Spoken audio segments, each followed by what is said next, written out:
Good afternoon, and welcome to our program, Post-Harvest Grain Management, Protecting Your Investment. My name is Bob Bruner, and I am the A&R Extension Educator for Clay and Owen counties. Today, I'd like to talk to you a little bit about how to best manage your grain to protect it throughout the winter months and prevent a variety of issues caused by insects and molds. Many of these issues can lead to grain dockage and harm the investment that you make into your farm. So today, what we're going to cover are the kinds of dangers and losses that these pests represent, the conditions that allow them to thrive, and what pests you can often find within stored grain. We'll also review a few of the integrated pest management methods and how to apply them to different insects. And then finally, we'll explore a few of the treatment options that you can employ to try to protect your grain to the best. So first off, let's discuss a little bit about what insects do. Insect presence within grain will increase the heat and the mold development within the grain mass. Their activity can reduce its nutritional quality, weight, and the germination of grain. And this will result in dockage when you bring it to the weigh station. Insect activity will also leave behind waste products, unsafe for consumption. It'll ruin the appearance and overall quality of the grain, resulting again in dockage. And it'll decrease, obviously, the price that you can expect to be offered to you.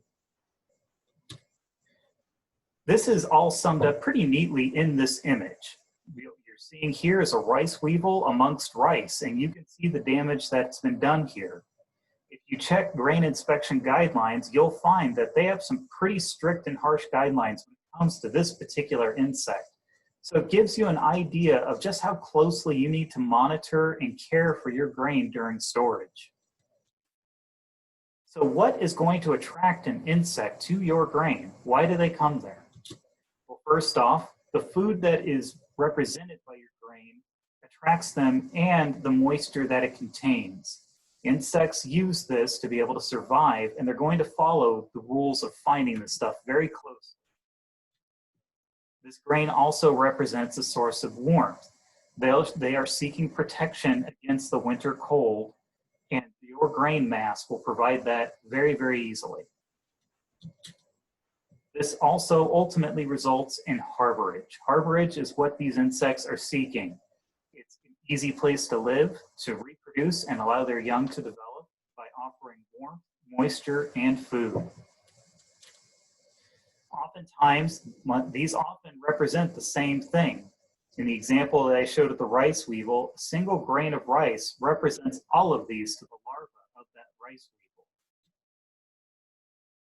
So how are they getting there? Well, first off, spilled grain will attract insects to your grain elevator or your grain storage. We have to maintain sanitation.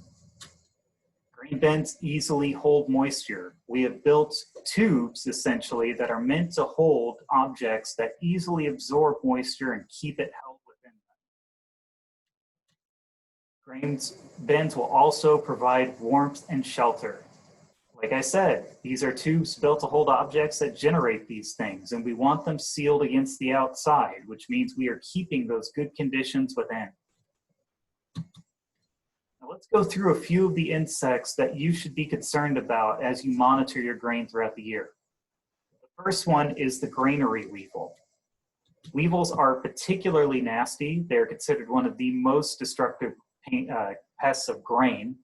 What they do is they chew their way into a kernel or grain or rice, what have you, and they'll lay an egg within the hollow that they create and then seal it up. The egg will hatch and the larva will consume that bit of grain from the inside. If an inspection finds even a single weevil, a load can be docked heavily. The protective covering of the kernel makes it very difficult for pesticide application to be effective against any kind of weevil species. However, something of note is that weevils will not infest fields. So they get there inside the grain bin through other means. You aren't bringing them in directly from the field. Sawtooth grain beetle is another pest. This one is fairly easily identified by the sawtooth pattern on its thorax, which is why I'm showing you this great image of it. Now this one is a very common insect in bins, elevators, and food distribution centers and packaging centers. The larva of this insect will feed on broken grain materials. It may even tunnel into grain masses. It can reduce the overall weight of the grain and reduce its quality. Their feeding activity will generate opportunities for mold and other pathogens to enter. They can also reduce moisture through the metabolic processes of the insect itself. So on the surface, that may sound like a good thing, but if your grain dries out so far that it gets dry and brittle, its quality is going to be absolutely worthless. Another common insect is going to be the red and confused flower beetles. Now these, I did mention 2 species here. However, they are essentially, in the case of protecting your grain, going to be just one species, the red flower beetle. These are often found in bins and in pantries. It's not unusual to find them inside of homes, inside of stores, food distribution and packaging centers, and so on. The adults and larvae will feed on broken grain and finer materials. The biggest problem these represent is contamination. They won't feed on whole grain. They're going to feed on the broken pieces, which means that, again, sanitation is going to be key to making them go away. Unfortunately, red flower beetles are capable of moving and reproducing very quickly. So as soon as you identify an outbreak, you need to resolve it quickly. Indian meal moth, also typically known as pantry moths, are another common one amongst grain. They can infest almost any kind of grain products, including those in bins and elevators. And again, much like our red flower beetle, it's very common to find them inside of homes and stores and packaging centers. Now, the good thing about this insect is that the adult is non-feeding. The adults only live long enough to reproduce and then they die. All of the damage is done by the larva. Unfortunately, the larva can reduce the weight of grain. They can ruin it by putting frass onto the grain mass, what they excrete as waste. They also cover grain with webbing, a thick kind of webbing that often you have to break up, and it's very, very noticeable when it occurs. This can result in a significant loss of quality, and if you've ever had an infestation by Indian meal moth, just opening the door to your bin will let you know it's there, because they produce a smell that is just absolutely awful, and it will be noted during an inspection. And Humus grain moth will behave similarly to our Indian meal moth. This insect is more common in cribbed corn, and the infestations can start in the field. Again, the adult does not feed. All of the damage is done by the larva of this insect. The larva will chew its way into a kernel and develop within that kernel, using it as its own source of food, moisture, and protection. And unfortunately, the unpleasant odor and taste can reduce the quality of this grain. So we've gone through a few insects for you to watch out for, and I know there are many more, and you can always feel free to ask me questions about them. Let's go into a little bit on integrated pest management. Now, there are several steps to integrated pest management. The first one being, where are you going to determine your action threshold? Where is the point at which the damage being done by the insect is going to affect your bottom line? You're going to want to identify the pests that are involved with this. Never attempt to treat something unless you know exactly what you are treating. Otherwise, treatments could fail and you are just wasting your time and money. Make cultural changes. What practices can you change that will help resolve this issue? This can be as simple as patching up holes within your grain bin, timing different harvests, anything along those lines. It doesn't necessarily mean that you are applying a product. And of course, the last one being where you do apply a product. You use some form of treatment to try to eliminate or at least reduce the population of this pest.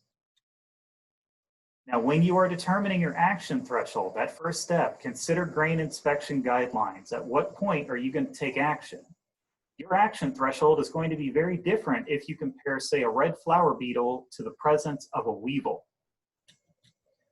And of course, when you are identifying pests, you can always consult your extension educator. We have taken extensive training to make sure that we can identify these issues. Now, our first step here, sanitation is critical. This is one of those cultural changes that I mentioned. Remember, these insects are attracted to food, especially outside of the bin. If you have spilt grain, you basically put up a sign that says, "Eat at Joe's," for these insects to go to. Get rid of any loose material, vegetation, or water sources. Don't provide insects or other pests any kind of harborage.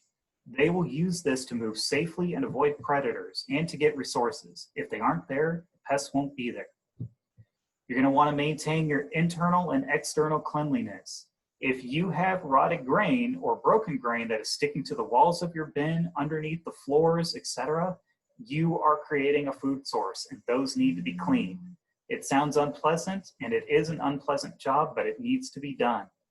Just by performing proper sanitation, you can seriously reduce the cost of your pesticide usage.